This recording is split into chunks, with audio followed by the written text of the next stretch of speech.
Okay, so it's great to have you back on the show, David, and I really do truly appreciate you taking the time during a holiday week, to join me on Culpa. So let's just jump right into it as always.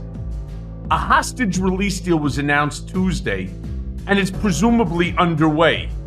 Everything I've seen so far is that the deal has been made and it will ultimately start Thursday. Looking at the deal and how it's structured, you think it's fair to both sides? You think it's a good deal? I think it's a good deal in the sense that any deal that wasn't terribly lopsided would be a good deal at this point in time. I don't think Netanyahu is a good faith actor. I don't think Israel has a good strategy for how to deal with this war other than just blasting away at Hamas. They say they want to wipe out Hamas. I agree that's a noble goal. It's a genocidal terrorist organization that committed massacres.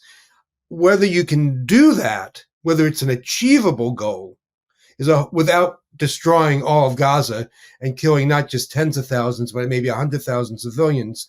I don't know whether that's possible, whether anyone seriously believes you can do that. Does that mean you have to kill all the leaders of Hamas who are outside of Gaza and Qatar and other places? Does it mean there's not a single Hamas militant left? Does it mean that the ideology itself and the resentments and anger and grievances that you've built up through this attack go away? So I don't think they really know what to do with Gaza. I don't know what it means, what the end game is here. How do you know when you've wiped out Hamas? How do you measure that? And then what do you do afterwards? You just pull back out of Gaza again, and you think Hamas or something like it won't rise up again. So I think, while they're right to protect themselves and react to this horrific massacre, still breaks my heart to see the videos and hear people talk about it who witnessed that. I don't think they truly know in the big picture what they're doing. So I think a pause now is good to get the hostages out and to maybe, not be a total reset, but to think about how to go on from now. Because it seems, Michael, that this deal could lead to the next deal, which would be more days of a temporary ceasefire for more hostages coming out. And this all gives parties and other players in the region time to sort of think about, okay, what is the best way forward here? And you think, in long terms, like what is, when I say the end game, there are two end games, right? One end game is what do you do immediately about attacking Hamas and removing that threat? The other end game is what do you do about the Palestinian-Israel conflict? You have basically the same amount of millions of people in this very, very small area of land, right? They both think it's theirs and should be their homeland.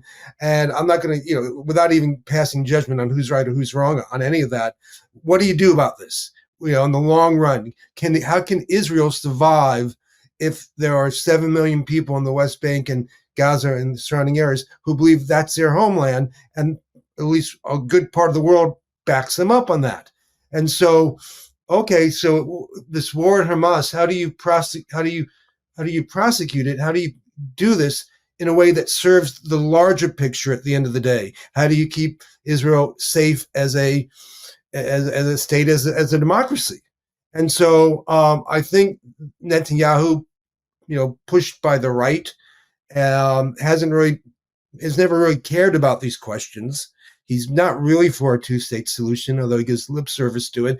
And while this, war against Hamas has been going on, the far right in the West Bank has been pushing Palestinians out of their communities and killing a few of them and trying to use the moment to extend this far right agenda, which I think, is extremist and is not good for Israel's long-term prospects. So that's why I think, we're not going to see for 4 or 5 days, hopefully, these civilian casualties, these tragic stories on the Gaza side of the equation.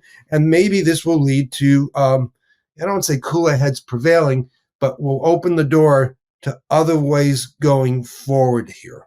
Look, I'm always confused when I have the conversation with people. You have such extremes, almost like we have here in America. The divisiveness that exists in this issue is so radical. on one hand, you see the folks who believe that Israel shouldn't exist. And on the other hand, you have those that want to see Gaza turned into a parking lot.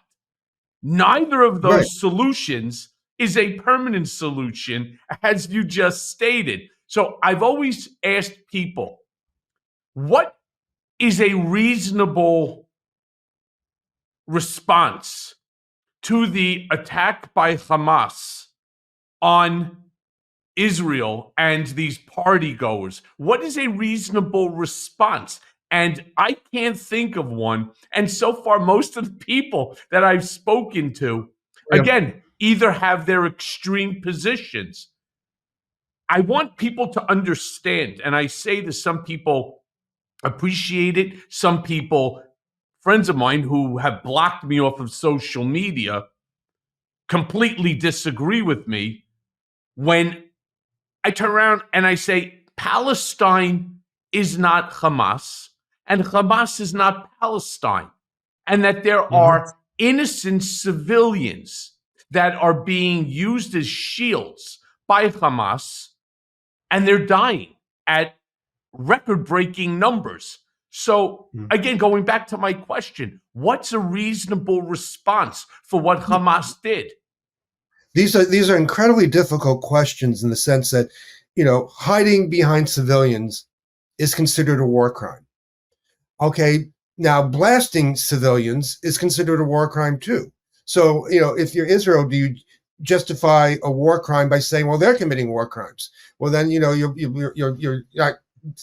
not any better than they are. Well, this is not the NFL, David, where you have negating penalties, right? Where you say, well, you did it, so then we can do it, and then therefore it's over. These are lies.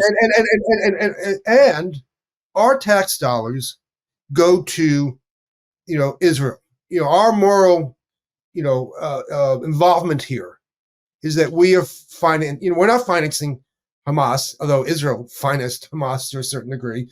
Another issue, but we're not, we're financing Israel. So what is our moral responsibility as taxpayers, as human beings, for what happens there, with our tax dollars? As a kid, I collected quarters for trees in Israel. I don't know if those trees ever were planted, but I feel a certain degree of kinship to what goes on there, and so it's always been hard for a state, a government, a military to fight a non-state actor, terrorists, rebels, whatever you want to call them. It's just much harder. Terrorists, to do that. Terrorists is, I think, the right way to describe Hamas. Hamas, yes, it is. But I just meant in general, a non-state group, whether they might be revolutionaries, rebellions. We might maybe fighting against the dictatorship versus a state and a military. Right? It's asymmetrical warfare. It is difficult. There is there are advocates out there for that say there should have been a smaller, more targeted strike that would against Hamas targets with fewer civilian casualties. One thing that I don't accept is that, the argument like we have to do this, otherwise we'll be attacked again. And we have to blast Gaza the way we're blasting it. No. I mean, now that you see how Hamas operated over, and came through the border, you can certainly prevent that from happening again, the way that we can prevent another 9/11. Something else might happen. But once they do something like that, they can't really do it again because you can fortify through TSA and all that other stuff. So it wasn't a matter of life and death in the sense that another attack would have happened had they not gone in this way. So I think there was time to strike specifically Hamas-related targets. More pinpoint. They claim it's pinpoint, but when you're killing anywhere from 5,000 to 10,000 civilians, I don't consider that pinpoint. And it's really hard. I mean, think about how we felt after 9/11. Rage and grief are powerful motivations. And I having written a book about this, Hubris with Michael Isikoff, I thought long and hard about what George W. Bush and Dick Cheney did after 9/11, particularly about going into Iraq.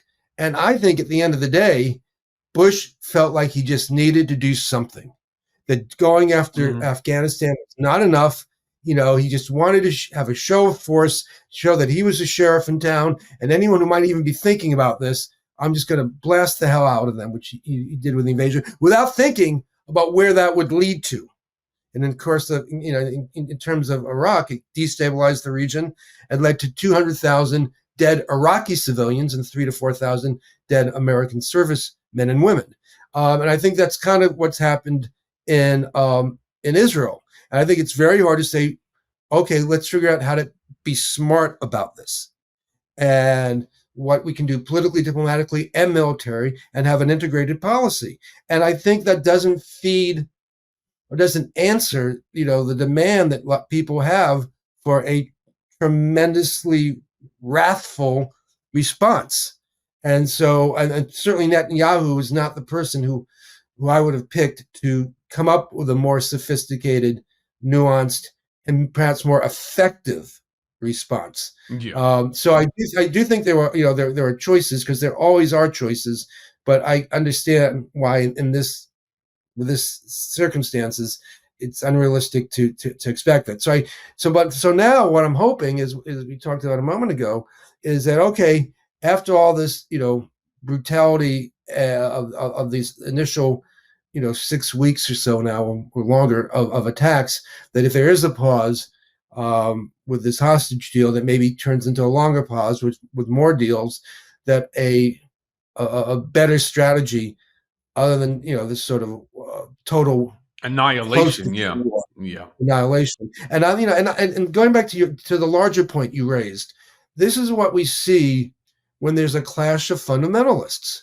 You have Netanyahu being driven by right-wing fundamentalists in Israel to not care about creating a two-state solution or even dealing with this issue.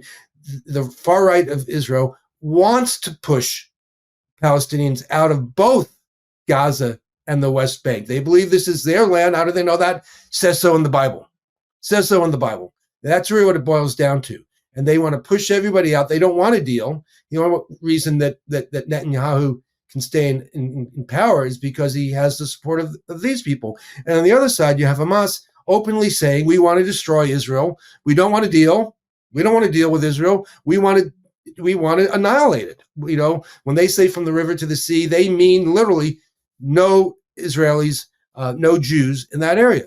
And so you have these two fundamentalist forces, and unless their grip on both sides can be broken, and I don't want to say there's a moral equivalency here. I don't want people to think that Hamas is the same as the Netanyahu government, although I do think they both are driven by religious fundamentalism of different sorts. You need to break that grip on this. And what we saw during the Trump years was that the Trump administration, basically your old pal Jared and Donald, they believed they didn't need to worry about the Palestinians, that they could cut what they called the Abraham Accords, government to government, Israel negotiating with the United Arab Emirates and other Gulf region countries to have diplomatic recognition, business ties, cultural exchanges. We'll send you an orchestra, you'll send us a dance troupe, and maybe a little more tourism between them. And that's all fine and well. There's nothing wrong with that, right? But if you read these agreements, and if you go back and look at the signing ceremonies, which I did recently, there's not a single mention of the Palestinians. They just said, we're not going to bother with that. And the Palestinians actually protested and held these very outraged demonstrations against these accords. Because, what about us? The Arab states always say that, that was the most important issue in the region. I mean, I think they used it as a cudgel against Israel more than anything else. I don't think they care that much about the Palestinians. But anyway, the premise was, we don't have to worry about the Palestinian conflict with Israel and the conditions that the Palestinians are living in, and getting back on track to a two-state solution or something else. And, we can let this fester, right? And we see what happens where this festering has led us. And Hamas's, stated, what they say explicitly is they mounted this horrific, barbarous massacre to remind people, hey, we're still here. Yeah. And to show that we still have impact. Yeah, may not have been the right move within which, to punch somebody or attack somebody who is clearly stronger, militarily than you are. But let me ask you this, David, just because this popped in. Joe Biden does not get credit for anything. I mean, it's really amazing. You take a look at his poll numbers, whatever it is that he's accomplished is negated by the fact that he's old. And that's all that you hear from people. Yeah, I get it. Okay. So drug prices are down. So unemployment is down. So, oil prices are down. So blah, blah, blah. Right. But he's old. I get that. Yes. Right. By the way, what's the alternative, right? To be staring up at the bottom of the grass? Hold on, wait a second. Interrupt you for 1 second. He's old.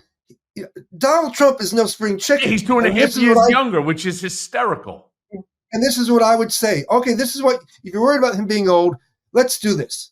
Let's take Donald Trump and let's take Joe Biden and put a bicycle in front of each one of them and say, okay, guys, let's see you ride. Yeah. We should do a triathlon between the two, right? But let me ask you. Not even a triathlon. Let's just go down the street. Let's just see you get on a bicycle and ride. Exactly. So let me ask you this, because how has the Biden administration helped to negotiate the current release and ceasefire? And do you think that the administration or Joe Biden will get any credit, whether nationally or internationally, from this?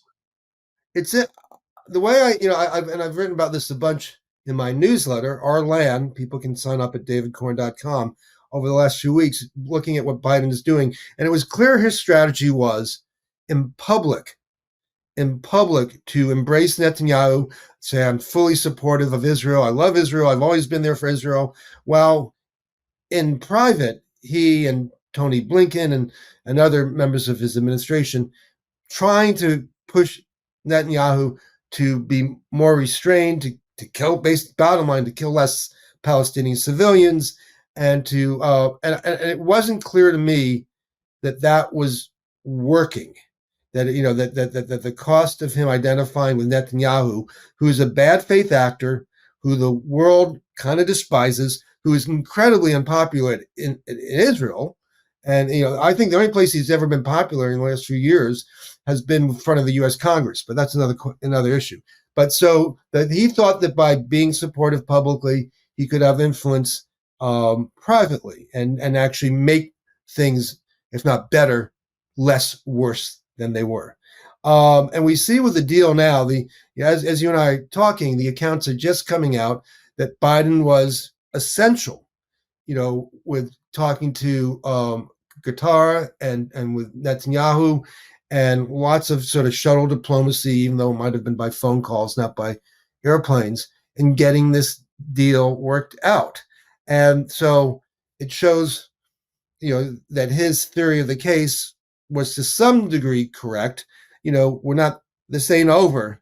And, if they go back to the same sort of fighting that we had, before the deal, it's not going to help Biden at all. But because right now, I think the horrific images that have come out of out of the Palestinian side with the attack on Gaza, the bombing and the ground assault, have, I think, taken a bite out of Biden's image for younger Democrats in the United States, progressive Democrats, maybe within the Black community. There's always been a certain degree of affinity or support in the Black community for Palestinian rights.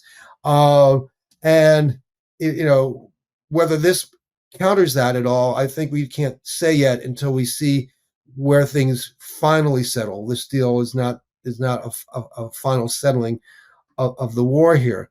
And I do think the massacre that Hamas mounted, for a brief shining moment, drew a lot of sympathy for Israel, as it should have. It was horrific. It was terrible. I have young daughters, and when I think about the music festival in particular, it brings tears to my eyes. But then we've seen since then, before that even could be fully absorbed, 6-7 weeks now of these stories of whole families and journalists and healthcare workers and babies being bombed. And I just don't know how people watch that and not feel, sickened and upset by that as well. No matter, and that's, I was watching, this is what I wrote about most recently in the newsletter. I was watching the March for Israel that was held in the National Mall in DC on this past Tuesday. And, a lot of speakers got out there and they denounced the massacre. That was great. They denounced the rise in anti-Semitism. That's fine. Didn't say much about the rise of Islamophobia. I wish they had mentioned that as well. But there were a couple of moments, like at one point, CNN commentator Van Jones said he wanted to see both the rockets falling on Israel and the bombs falling on Gaza stop. And the crowd started chanting, "No ceasefire, no ceasefire." So no, we don't want to see it stopped. And you have people like Tom Cotton, who basically said, I want to see, they can turn Gaza into rubble for all I care about. Right. And even if you believe strategically, tactically, ceasefires won't be helpful at this point in time, to sort of not have some degree of compassion and concern or be moved by what's happening to Palestinians who half of Gaza are under the age of 18. When Hamas was elected in 2005, they were not born. I mean, they're not, they were born into a somewhat tyrannical system where Hamas rules and kills democracy, and they're being killed. And I think that Biden, while he's talked about having some Palestinian, making sure there's less harm being done to the Palestinians, a few days ago when he was asked about a ceasefire, he said, "No ceasefire, absolutely not." I think lines like that can be modified, like, well, I hope we can get to something like that. What's happening with these loss of life and the destruction is indeed awful, and we're working towards ending the violence. So I don't know. We'll see. He'll get a dollop of credit in the next day or two, but in terms of how much credit he gets over the between now and the next election, still has a lot to depend on where this war goes. So can I just jump in that, because it was an excellent article in your Our Land newsletter, right? And just for my listeners, it happened to be entitled "The Tragic Indifference of a No Ceasefire," and in it you talk how lots of folks support Israel, but not the people of Gaza, who are also under attack. They're under it. The people of Gaza, the Palestinians, are under attack by Hamas. I mean, I can assure you that there are Palestinians in Gaza that don't want to have rockets hanging out of their kitchen windows, or they don't want tunnels, or they don't want their sons or daughters or whoever to be taken by Hamas and used as either shields or weapons. My question to you is, what do you attribute that indifference to? Because they're the ones that are being stifled by Hamas. I think I think this is just an issue of human nature and the history of human development. One of the most powerful forces in human society is indeed tribalism, and that people care more about their tribe than the other tribe, and it's very easy to dehumanize foes or people who are not of your ilk. And we see that here. There's been some discussion of that in the last week. I think it should have been going on much longer, with people reacting to Donald Trump, referring to people like you and I who oppose him or criticize him, or people who are liberal-minded, as vermin who are destroying the country from within. Now, that got a lot of attention, but he's been saying this for years now, he's always talked about how radical black activists and communists like me and others, who are left of center, are working together to destroy the country. And now he just happens to be aping the language of Hitler and Mussolini more closely by saying people like this are animals and vermin. And I think, that what we see in Israel, what we see here is that people just look at these other human beings as not quite the same as them, and they're human beings. It's a different team, and Hamas does the same. It's painful to me that we have these videos that Israel shows of Hamas terrorists calling back to their parents and saying, "Mom, Dad, I'm killing Jews." And like, "Oh, great, son, keep going. We always knew you'd turn out to do something good." And it's like, okay, they're burning children and elderly people. They're shooting unarmed young adults who are pleading for their lives. You only can do this. I mean, I think if you're able to dehumanize these people, if you're able to see them as animals, as something different, and the history of anti-Semitism is that Jews are dirty and they're different, right?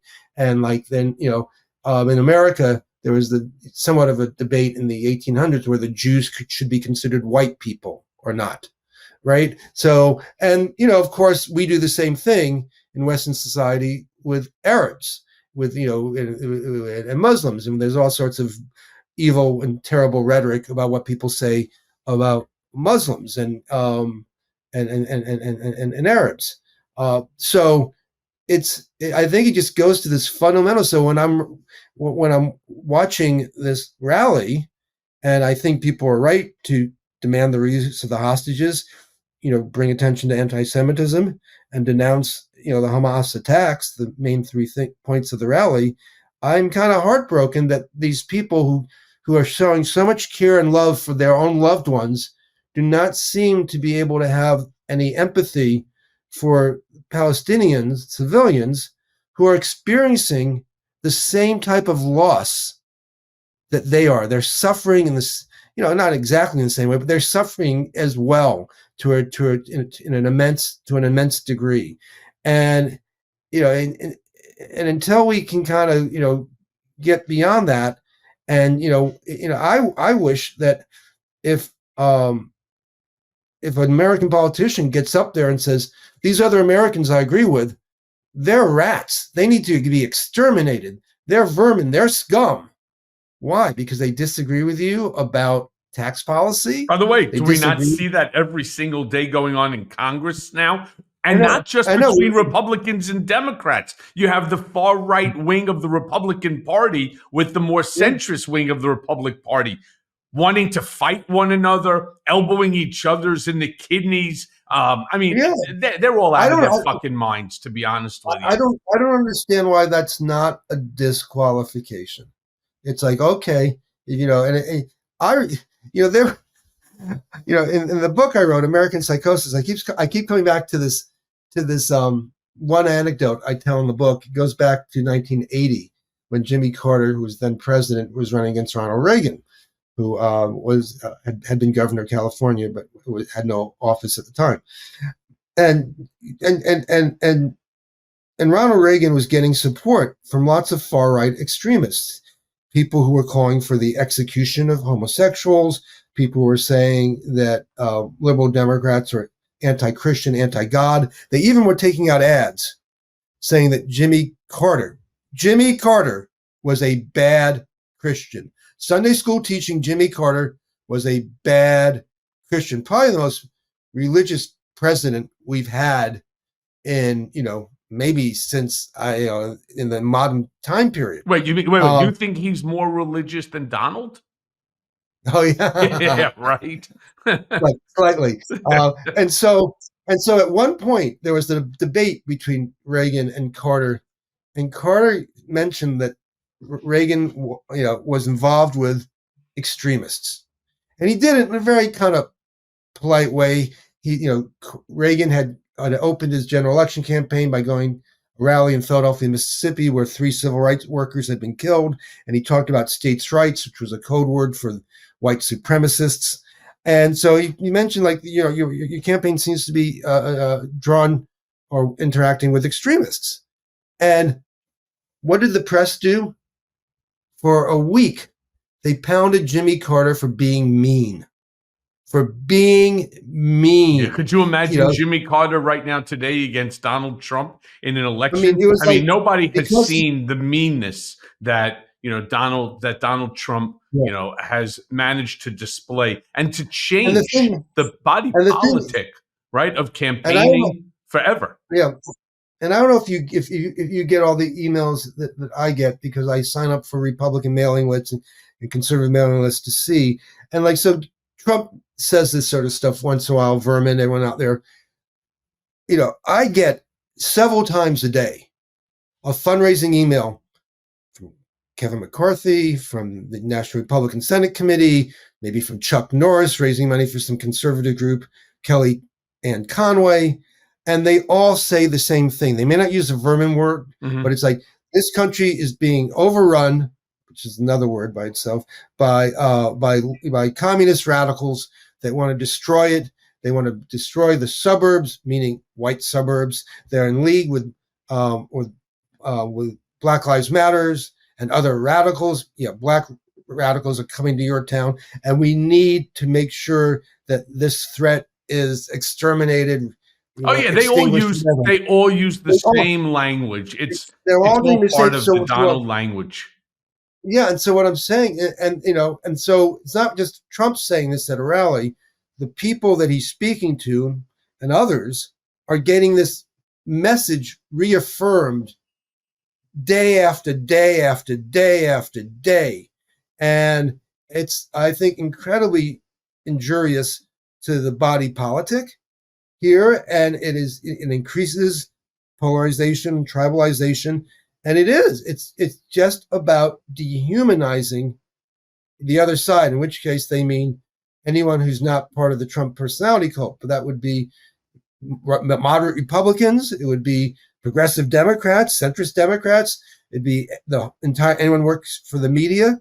And it's we see, back to your original question here, Michael, we see what this has led to in Israel, with this, polarization and tremendous antipathy that leads to this awful, awful violence. But David, remember something. Remember something for a second. A lot of this has to do with money, right? And of course, I just want to use as an example, there's nobody right now that Donald is meaner to than Ron DeSantis.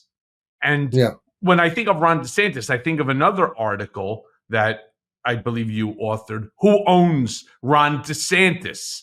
And in that article, because this all joins together, you claim, and you're 100% accurate because it's filed, he raised a shit ton amount of contributions from plutocrats, sketchy donors, special interest PACs, and corporations that all do business with Florida.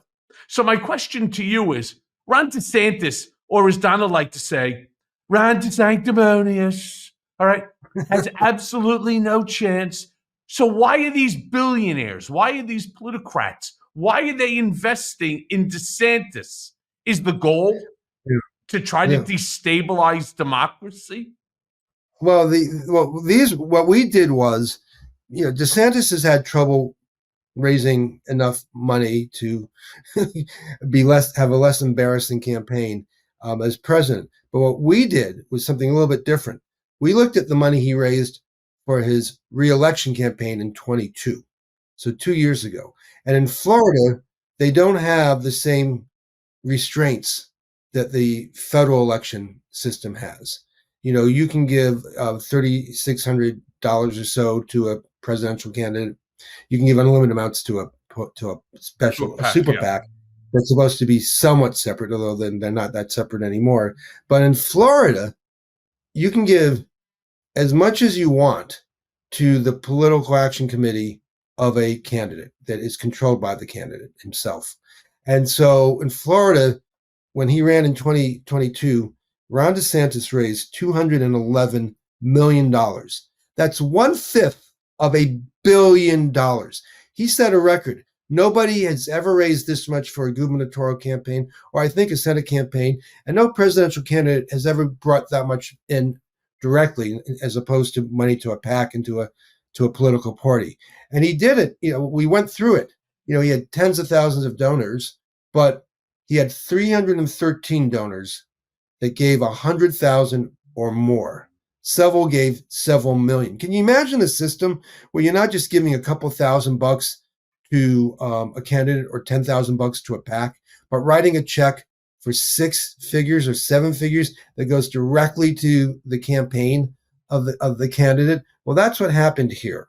And and I did this story with my colleagues Nina Wang and Russ Choma, and we went through, we compiled all 313. We went through each one of them, and we looked at who and what they were, because individuals, they're political action committees, and they're corporations. A business can't give money to a federal candidate, but in Florida, a business can. So you had a bunch of businesses giving hundreds of thousands of dollars to Florida who get state contracts. Many more who gave less money too. This is not, this is just the top of the pile here. You had eccentric billionaires, people who funded the election denialists and the rally on January 6th, giving millions or hundreds of thousands of dollars or millions to Trump.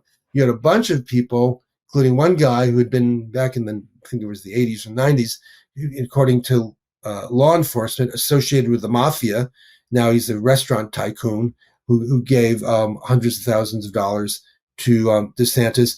And it just showed that, he just, nobody has ever brought in that amount of money. And here's the thing. He's using that money for his presidential campaign. Now, how, you may ask, do you take state money under lax state rules and use it in a federal election, which has tighter rules? Well, what his campaign did was his campaign turned into a different organization, and it was left with $82 million at the end of the 211 he spent. Million he raised. He had $82 million left. He couldn't even spend all the money he raised. And they took that money and put it into his super PAC. And there have been lawsuits challenging this with the FEC, but the FEC, that's the Federal Election Commission, is now basically null and void. It has 3 Republican commissioners and 3 Democratic commissioners, and the Republicans are all pro-Trumpy, far-right commissioners, and they won't approve any investigations. So even though this seems to be patently illegal, they're not investigating this. So I guess the good news is, in a way, that even though he cheated and took all this gigantic sums of money from plutocrats and sketchy and shady donors, it hasn't helped. At least not yet. Yeah, well, but I still think, it doesn't. I very much doubt he's going to have a renaissance, and in the 2024 election. But we will say this: he's still governor of a very important state, and he may continue being governor.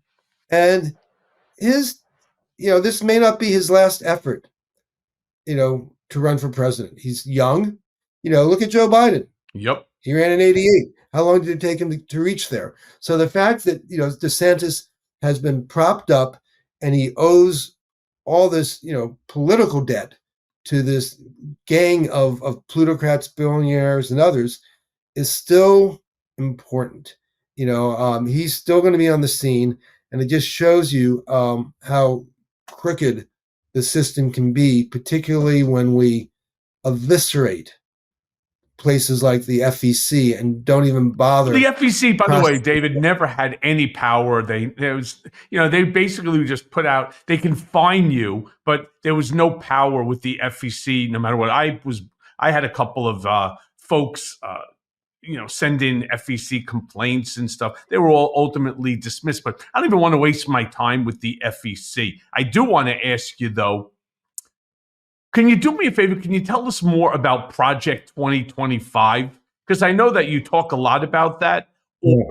how right-wing Well, groups are plotting God, to I'm very curious. Go ahead. Yeah, go ahead. Yeah, I'm very curious what you think too, because Project 2025, in a way, is a response to Donald Trump's lack of discipline, focus, and inability to do what he says he's going to do, right? So he got elected president in 2016. He had all these plans to give us the best healthcare ever, to give us infrastructure, and to take Build away the power wall, from build the the wall, war. next to pay for it. Exactly. Yeah, take away power from the bureaucrats and remake the U.S. government. And of course, he did none of that because he doesn't really know how to. I don't think he knows how to stay focused on anything that's not himself directly. He can't get into details. He can't, he really couldn't run the government. And so a lot of this stuff didn't happen. And people on the right were disappointed, and Trump blames and others blame the bureaucrats and the civil servants, people who are in the civil service who were there who defied him, even though like you write a stupid Muslim ban that couldn't pass legal muster, so of course it was overturned. And also it was because I think he surrounded himself with with basically a B team, people who didn't have a lot of experience in government, legislature, policy, and they didn't do this right. So what's happened now is he's running again. He wants to be back in office. If he won and got back in, one would expect him to sign and do, behave and conduct himself in the same manner. But we have a group of a dozen or so conservative far-right organizations. The Heritage Foundation might be the most famous of them. They have put together a game plan about how they can take control of the government fully.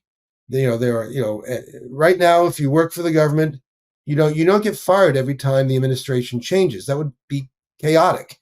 People running the TSA, and then you just fire everybody there. Then you bring new people in, and you think the TSA is going to work well, right? Pick your agency. You have most of the civil service; their jobs are not determined by politics. You have 3,000 to 4,000 political appointees who work in the agencies who are basically screened by the White House.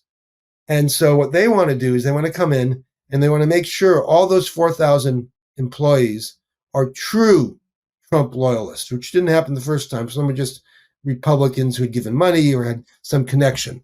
And they want to create an infrastructure so they can make sure all those 4,000 people are total Trump loyalists. And then they want to go beyond that.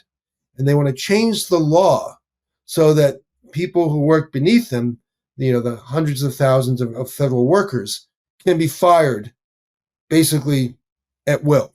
If you don't support Donald Trump, if they find out, oh, they gave money to Black Lives Matter, or they gave money to Peace Now in Israel, or we asked them to do this one thing that would promote Donald Trump, and they said that's not my job, they can all be fired. So they're talking about 10 to 50,000 federal employees, replacing them with Trump loyalists. And at the same time, they're talking about taking the Justice Department, which, since Watergate, there's been a move to try to keep the Justice Department out of the control of the White House.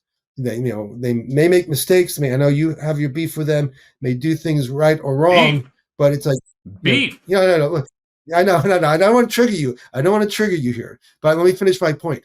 But the idea is to give them some independence from the White House, so the White House can't use them against political enemies. And they want to take away those safeguards so that Donald Trump can order the Justice Department to run criminal investigations against you, against me, against Mark Milley, against John against Kelly, Supreme Court against Justice, against Barr, anybody. Anybody they want. So basically this Project 2025 is a way to say, How can we take Donald Trump's authoritarian impulses that he expresses rather fully, but doesn't have the discipline to implement? How can we do that institutionally? So that's the question. And they're doing it. They're very active. They have money. They put out a 1,000-page book on how to do this. And it's, so they basically want to say that this time it's for real. It's not just Donald Trump banging the desk.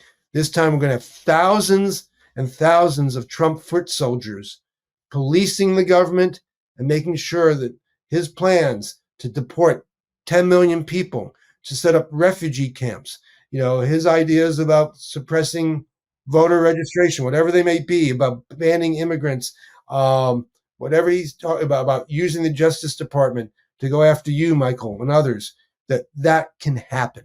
So then, that's why this is yeah, so let me ask you, because when I listen to you speaking about this, it's so on point with The Handmaid's Tale. I mean, it's really Gilead. So I want to ask you this then. To what degree do you think that average voters are on board with Trump's dystopian plans for the country? I mean, do people who don't pay attention to the news even understand what's at stake here? Because the way you describe it, the way I describe it, it is emphatically the end of democracy as we know it. Donald will insert himself through the help of whether it's the Heritage Foundation or any of these right-wing groups you were just talking about. He will insert himself as the king. Yes, I think it's always clear that he wants, when you hear him talk, he praises, Putin. He praises Xi of China. He praises the North Korean dictator. He praises Orban and Erdogan, the strong men of Hungary and Turkey, and Duarte of the Philippines, and he's always dumping on our Western allies.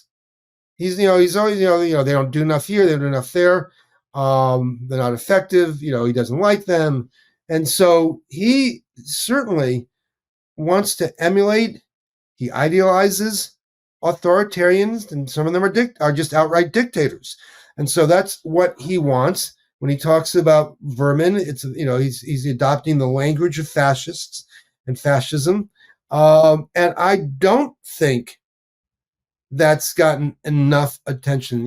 I think the media generally pays more attention to the horse race or they cover this more as outrageous statements. And the last couple of days, literally, there was a story on the New York Times yesterday that talked about how he was, resorting to language that has been used by fascists. I thought that was a tremendous, change for the New York Times to say it outright on a front page story. But and you see the Post, Washington Post, New York Times, and a few places, they do little bursts of, well, Trump may be a threat to democracy, but it doesn't happen enough. And what I realized, I was just talking to a neighbor this morning about news, about Trump, and he's not a regular consumer of news, but he knows I'm in the business. And I thought, listening to him, I understand, because he asked me about the Colorado case in which it was a judge ruled that Trump could not be taken off the primary ballot because of his role in fomenting an insurrectionist riot. But when I mentioned the vermin remark and other things that Trump has done lately, the guy didn't know anything about that. I realized people who don't follow the news the way you and I do, they get snatches. They see a headline. They may hear a story when they're flipping the radio in their car or when they're flipping their channel. They may see a little scroll on something, and it may catch their attention, but they don't necessarily get the storyline, right? It's like watching a movie. You see a scene, then you see a scene 20 minutes later and a scene 20 minutes later, and the scenes may line up and give you a theme, or they may not. They may be totally unconnected. And that's how I think a lot of people consume news. So if there's something so drastic going on as a guy running for president who is talking about, according to the New York Times, using fascistic language and thus is posing a threat to democracy, well, then you got to cover it in a very sustained way. Again and again and again. You got to keep coming back to that. You got to make it a prominent theme.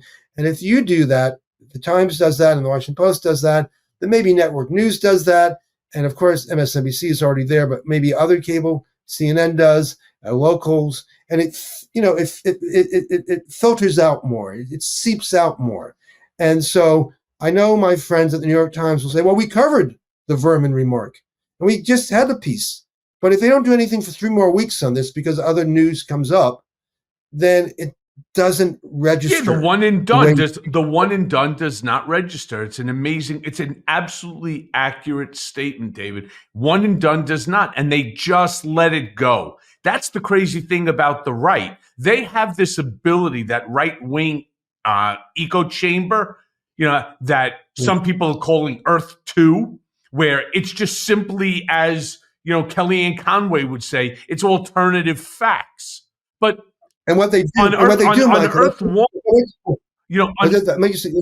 Earth 1, though, David, one sec. On Earth 1, we who are here on Earth, we prefer our journalism and our journalists to be fact-checked, right? I mean, you think that we're ever going to get back to like one central reality where a fact is a fact and bullshit is bullshit, innuendo is innuendo, misinformation is no longer out there?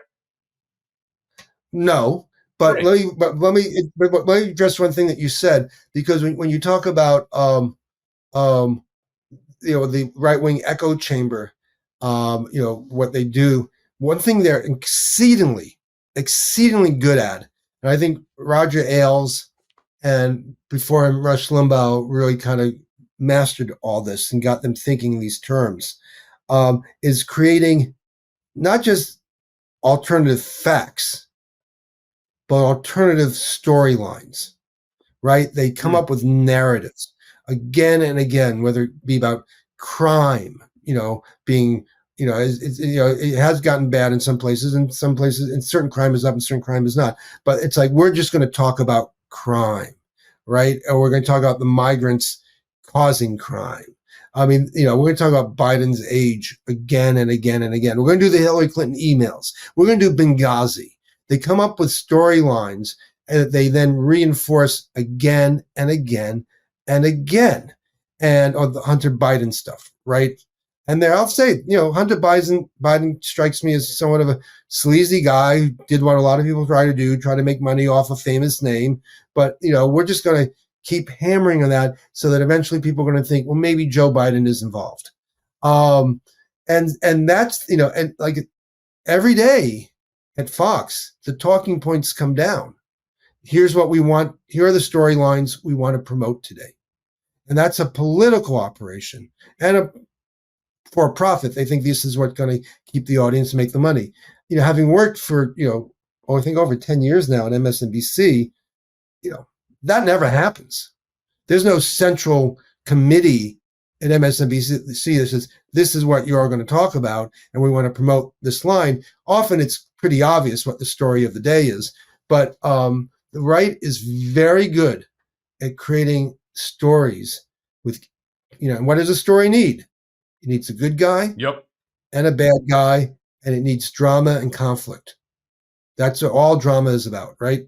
So they do that very well, and it's been very effective. And I think what it does is, right now, if you go down the issues, be it gun control, tax policy, healthcare, all these things, the American public tends to be more on the side left of center than right of center, issue by issue.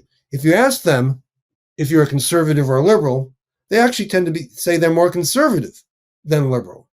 And so in order to sort of not win on the policy ideas front, they need to create these super meta narratives so that people identify with Republicans for whatever reason they have to give them. And that's how they stay in the fight. If they couldn't do this, if they just said, okay, let's just talk today about gun safety. Who wants unlimited guns? Who wants some degree of gun, regulation? They would lose. Not in every congressional district, of course, but nationally they would lose big time. So they keep coming up with these stories. Just, why did, I wrote a book called The Lies of George W. Bush. And why do people lie? Lying gives someone an advantage. Disinformation gives you an advantage. Misinformation gives you an advantage. If you've decided that's the only way you can stay in power, and staying in power is your priority, then you lie. I mean, and I think what Trump did, which was in some ways, I don't think it was purposeful. I think it's his nature. But when you lie so much, it devalues each lie. Up until the point that your ass is sitting on the witness stand, or individuals are sitting in the witness stand trying to continue with your narrative. And at that point in time, there is no ability to lie. See, you can lie to the general public. Donald does it every single day on his Untruth Social. Look what's happening, along with the other Trump companies that have gone under. He's now going to end up losing that too. But they continue with the lie. And worse than people like Donald, right? Because he's just fucking bad no matter how you describe him. It's the followers of Donald, like a Mike Johnson, right? That, wants no separation between church and state. That's a fundamental principle of American democracy. It's a fundamental principle that he wants to create some religious litmus test for politicians and so on. Look, the hour goes by very quickly, David. I do have this one last question to ask you, because you take all of this, what we're talking about, the religious litmus test, the dystopian world that Donald is creating. You have the scenario where you're going to have the Heritage Foundation and others, the Project 2025. I mean, this stuff is really, really, really problematic for the future of democracy. So now, as we lead up to this 2024 election, because your ear is to the ground, what should Democrats be doing to ensure that we win elections and hold on to democracy? How do we take back the House? How do we keep the Senate? And how do we end up keeping Joe Biden in the White House? What's the plan here? Well, if I really knew how to do that, I'd be making millions of dollars here. I mean, the glib answer is literally everything. But what they need to be mobile. Right now, Joe Biden's approval ratings are really, really low, and they should be a cause of concern. And people are saying the economy sucks, even though economic indicators are not that bad. And interestingly enough, there's a story in the New York Times this morning. People are buying, and they're going on vacations, and they're acting as if they don't think the economy is bad. When people think the economy is bad, you see spending go down, you see all these other economic activities. But they, and this is kind of mystifying, because people are behaving as they have historically when they thought the economy was good. So this is, again, sort of this dissonance, this gap here between what people feel and even how they're acting and behaving in their own lives. And I think, you talked about this earlier. I think a lot of it goes back to, Biden's age. And, there's not much anyone can do about that. I think not any other Democrat. I do think, Gretchen Whitmer and Gavin Newsom probably could beat Donald Trump pretty easily. But if Joe Biden dropped out. But I'm assuming that's not going to happen. And thus, the Democrats need to pay a lot of attention to the people who seem to be dropping out of the Biden coalition, It's younger people. It's like, Latinos. There's a little bit of disintegration or drop off in the black community for Biden, and I think they need to get a lot of. I think Biden needs to be talking to those people, but I think they need to get a lot of surrogates out there early to do this. I think they do need, and I know they're starting to do this.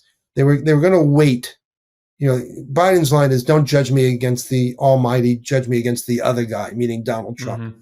And they were thinking there was time to set up the contrast between him and, what Donald Trump wants to do. This is always true with incumbents. You want to make the election a choice election. Do you want the incumbent or not want the incumbent? If you don't want the incumbent, then you vote for me. And what Biden wants to do is what incumbents always want to do. We want to make this a comparison between me and the guy running against me. You may not like everything I'm doing, but do you like me better than this other guy? And they were going to get to that later on in the campaign. I think, and I think they've come to the realization they need to do that sooner, particularly the more and more that Trump goes off the rails in opposing democracy. And I will say this, so you and I care about that. And I know most people do if you would get them to think about it. It's not a kitchen table issue. It's not right in front of them. It's an abstract issue. It's about what might happen down the road in an abstract fashion is how it's presented now. So I think it's a heavier lift to make that a key issue in the campaign. Thus, going back to what I said earlier, whether it's through the media or through Democrats, having a sustained attack on that, making it a sustained narrative, that needs to happen yesterday, just as soon as possible. You can talk about healthcare, drug prices, and everything else, but this has to become an essential part of it.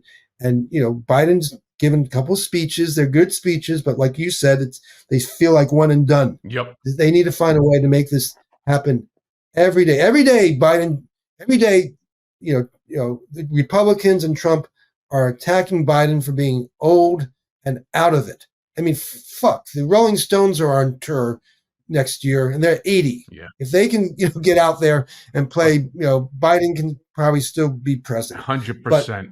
But David, let me thank you as always.